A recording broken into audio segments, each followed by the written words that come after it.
يمين معظم بالله، لو حاولت تدخل في علاقة مع 100 شخص ما راح يغنونك عن الإنسان اللي كان يحبك وانت تحبه. انك انت تسترجعه ما راح تعرف قيمة هذا الشخص إلا لما تخسره.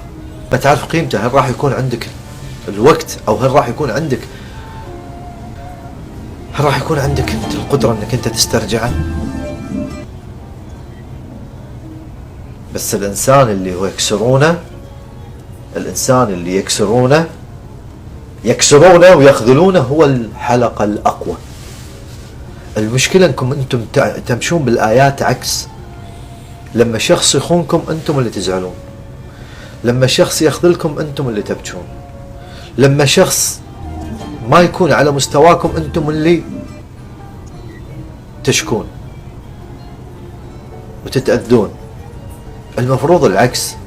الإنسان الوفي، الإنسان الزين، الإنسان اللي مشى في العلاقة بما يرضي الله المفروض ما يزعل، المفروض ما يزعل أبدا. اللي خان المفروض أنه يخجل، اللي خذلك المفروض أنه يعيش في بؤس، اللي راح عنك من دون سبب مقنع هذا ضيع على عمره كنز يمكن ما راح يعوضه. إن الرجل يظن أن لما المرأة تحبه إنه ما له داعي يسوي أي شيء. هذا فخ كبير، فخ لازم تسوي، لأنه ممكن لو رضت فيك على بكل أحوالك المرأة، والمرأة أكثر قابلية للرضا عنك أو أن هي ترضى فيك بكل أحوالك، ولكن مش دائما ومو على طول، وليس كل النساء سواء. أنت ممكن المرأة هذه تبقى معك فترة معينة، بس كل إنسان لحد معين ويحس فيه إنه خلاص إيش فيه هذا ما قاعد يقدم لي شيء، تصحى. النقطة الثانية، المرأة اللي أيضا لما تضمن أن الرجل حبها بيكون اهتمامها بنفسها آخر همها. أنا في علاقة وأن هذا الشخص لا يعطيني القيمة التي أستحقها. ماذا أو ما هو السبب؟ أعطيت الأسباب، قلت لأن أنت إنسانة سهلة جدا، يعني مهما حاول مهما زعلك أيام يرضيك بكلمة وترضيه، حرمك أيام أعطاك نص، يعني حرمك من كل شيء وأعطاك جزء بسيط رضيتي. تنادينا مئات المرات ما يرد عليك، ولما يناديك نص مرة أو على طول أنت حاضرة. وهذا هو اللي دمر حياتك، السهولة المفرطة غير المتبادلة. يعني أنا لما أكون إنسان سهل لشخص سهل ما عندي مشكلة، ولكن هو هذا الفيديو المقطع هذا كان ردا على سؤال واضح جدا من امرأة كانت تقول أن شريك حياتي لا يعطيني قيمتي الحقيقية. فبحثت عن الأسباب فوجدت أن هذه المرأة نفسها لا تعطي قيمة، يعني المرأة لا تعطي قيمة لنفسها، فبالتالي طبيعي جدا أن لا يعطيك أحد قيمة حتى شريك حياتك. هذا الرجل منهار يقول أنا بيدي تركت الإنسان اللي أحبها لأني حسيت في لحظة من اللحظات بالملل. هذا الفخ، احذروا الفخ هذا. حسيت بالملل في لحظة من اللحظات، وهذه أغلب أعذار الرجال. طبعا حتى الرجال يصير فيهم، وهذا الشخص يعني كان نادم بشدة. أقول لكم يعني القصة. قال أنا في لحظة من اللحظات حسيت بالملل وأن هذه المرأة يعني ما في شيء، فتركنا بعض. يقول أول الأيام عادي وعشت بملذات الدنيا وحاولت أدخل في علاقات. يقول لي والله العظيم دخلت ممكن في 5 أو 6 علاقات ورا بعض، ما حد قدر ياخذ مكانها بقلبي. يقول دخلت واسطات الدنيا، من ناس يعرفونها، من بنات يعرفونها، علشان بس أحاول إني أرجعها، ورجعتها ورضت عني وهي معاي الحين أجمل من قبل. يقول لي أنا ما وصلت لك هنا علشان أشكي لك، لا، أنا وصل لك إنه علشان توصل للناس الكلام اللي أنت تقوله، إن ما في شيء يحفظ لك علاقتك ويخلي الواحد يندم عليك إلا عزة نفسك وقيمتك الشخصية. لأن المرأة لما راحت لما قال لها إحنا ننفصل، شنو عملت؟ والله ولا حتى أرسلت نص رسالة. عزت نفسها وعطته ظهرها، ولا قالت له ليش، ولا قالت له تعال، ولا قالت له أنت حرام عليك، ولا شيء. عزت نفسها شامخة، وهذا اللي خلاه يندم مليون مرة. لو تركتوا الإنسان اللي تحبونه مو دائما ممكن ترجعوا له، واللي يروح متى ما يبي ما يرجع متى ما يبي، واللي يروح بكيفه ما يرجع بكيفه، واللي يترك المكان اللي كان له، المكان الحلو اللي كان له، ويتركه ويروح بكيفه، لا يظن ان مكانه موجود. اذا رجع مكانه مش مضمون. لا تتركون الناس اللي يحبونكم في لحظة تحسون فيها بالملل، او لحظة تحسون فيها بالروتين اللي تحسونه. لا، اعملوا اي شيء، اعطوا لانفسكم مساحة. عادي اعطوا لانفسكم مساحة. زوجين كل واحد يعني مثلا روحي بيت اهلي شهر، شهر ونص، شهرين، ما عندك مشكلة، والله ما عندكم مشكلة، لا تكابرون. ولكن ان لم يكن هناك شريك حياة يستحق، فوالله ان الوحدة اجمل وانظف واحفظ للكرامة وعزة النفس، ولا ان تبقى حمال اسية، تبقى بدافع شفقة. في واحد دخل بيته، شخص دخل بيته لقى زوجته متغطية بهالطريقة وبيتها، وهذا زوجها، بس لقاها متغطية بهالطريقة. قال لها شنو فيه؟ قالت في طير على الشجرة كاشفني. يعني شنو هذا التقى والورع يعني اللي فيها؟ تقول في طير كاشفني. وبعدين استانس هذا الزوج، كان سعيد جدا. وبعدين باز زوجته على راسها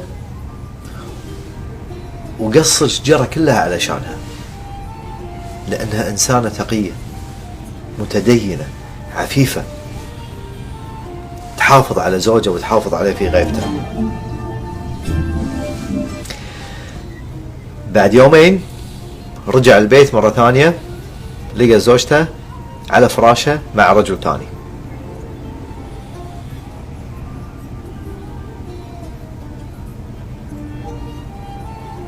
أول مرة كانت عاملة خوفا من الطير لا يكشف عورتها. ثاني بعد يومين دخل الزوج لقى زوجته على فراشه بحضن أو بحضن زوج ثاني. ترك كل شيء في البيت وطلع من البلدة بكبرها، طالع ما يدري وين يروح، رايح. لما وصل قرية أو مملكة، وصلها لقى الناس في هرج ومرج وزحام وصراخ وتعال شنو الموضوع؟ قال أن تاج الملك قد سرق. تاج الملك قد سرق. بعد شوي يمشي لقى شيخ أو مفتي القرية كان يمشي على أطراف أصابعه، أطراف أصابع رجوله يعني علشان. فقال منو هذا وليش يعمل بهالطريقة؟ قالوا هذا مفتي القرية، الشيخ الجليل الورع التقي الزاهد، إنه يمشي على أطراف أصابعه خوفا من أن يدهس النملة فيبوء بإثمه. فقال الرجل خذوني إلى الملك فإني أعرف من سرق تاجه، وهو تو واصل. قال خذوني إلى الملك فإني أعرف من سرق تاجه. خذوا الملك، قال أن من سرق تاج الملك هو مفتي القرية هذا الشيخ. قال أنت تتهم مفتي؟ قال إذا لم يكن هو فاقتلني، أكثر من هذا الشيء شنو تبي يعني؟ راحوا مسكوا مفتي القرية، تحقيق مني طلع هو اللي سارق التاج. راحوا سألوا هذا الرجل، قال كيف عرفت وانت توك وصلت المملكة؟ قال جملة تكتب بماء الذهب، قال إذا رأيت الفضيلة مبالغا بها فاعلم بأنها تغطية لجريمة ما. إذا رأيت الفضيلة، ما فعلته زوجته، تذكر أنها ادعت الفضيلة لتغطي جرائمه، قال إذا رأيت الفضيلة مبالغا بها فاعلم بأنها تغطية لجريمة ما. الإنسان اللي في حياتك يحبك ويداريك ويحتويك، وانت تدري انه يحبك وانت تحبه، ولكنك انت ضامنه وتظن انه ما راح يشتري نفسه ويخليك، هذا هو شرى نفسه وراح. تبون العلاقة تنجح اعطوها سبيس، اعطوا لانفسكم سبيس، بس لا تتركون بعض. اذا انتم ماشيين صح لا تتركون بعض بحجج واهية مثل الملل والروتين واللي ما عاد عندي شغف واللي ما عاد عندي شوق. العواطف تتجدد يا جماعة، العواطف تتجدد. السلوكيات من حق السلوكيات الخاطئة من حق الشريك أن يطلب منك تغييرها. أما الصفات، الهوايات، الأشياء الخاصة فيني، خصوصياتي، ما لي أي حق، ما لي أحد حق أن يطلبها مني. ما حد له حق أن يطلبها مني أو أني أغيرها، مستحيل، ما راح أتغير. من كيفي أتغير؟ بما يناسبني ويناسب العلاقة ويناسبك، هذا هو الصح.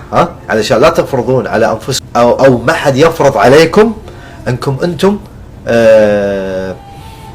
تمشون وراء شخص على حسب مزاجه. الاشتراطات تكون قبل الدخول في العلاقة، الاشتراطات بين الجنسين تكون قبل الدخول في العلاقة. فلما شخص يدخل معاي علاقة بعد ما دخلنا العلاقة يقول لي أنا والله مو عاجبني هذا وهذا وهذا، أقول له أوكي قوم يلا روح. يروح. أنت ارتبطت فيني ورضيت فيني وما أعطيتني هذه الأشياء قبل لا ترتبط فيني، وبالتالي ما لك حق أنك تطلبها. الاشتراطات قبل الدخول في علاقة، حتى في أمر الحجاب، مثلا واحد راح تزوج امرأة شعر، هو يبيها تتحجب، اشترط عليها قبل الزواج. الناس اللي تظن أن لما يتزوج أصبح حاكم، هذا شيلوها من رؤوسكم، لأن هذا يعتبر خيانة للعهد. أنك أنت تظن أن أنا مثلا لما أتزوج إنسانة خلاص أصبحت الحاكم عليها، هذا خطأ، مش من حقك. تشترطون قبل الدخول في العلاقة، قبل الزواج اشتراطات موجودة. يا فلانة أنا إنسان شاريك وأحبك وأبي وجودك معاي العمر كله وأحب أن نبقى مع بعض، بس بعض الأشياء اللي أنا يعني أتمنى أن تعيدين النظر فيها. الحجاب كطلب مش أمر، كطلب. طيب هذه السيدة رأت بأن مشكلة الحجاب وغير الحجاب ليست المشكلة التي تتمسك فيها من أجل أن تخسر شخص يحبها وتتحجب. طبعا هي حرية شخصية، ولكن أنا أتكلم عن امرأة ترى بأن مسألة الحجاب وغير الحجاب أو يعني مش شغلة تتمسك فيها عشان تخسر إنسان تحبه. إذا رفضت من حقها بعد خلص، وهذا الشخص من حقه أنه يقول السلام عليكم ويروح، لأنه تمسك بمبدأه وهي تمسكت بمبدأها، فيطلع يروح يمشي يروح يتزوج واحدة يرضاها لنفسه محجبة. ولكن إنكم أنتم تأخذون الناس وبعدين تجبرونهم على تغيير الأشياء، هذا غلط، ما يصير.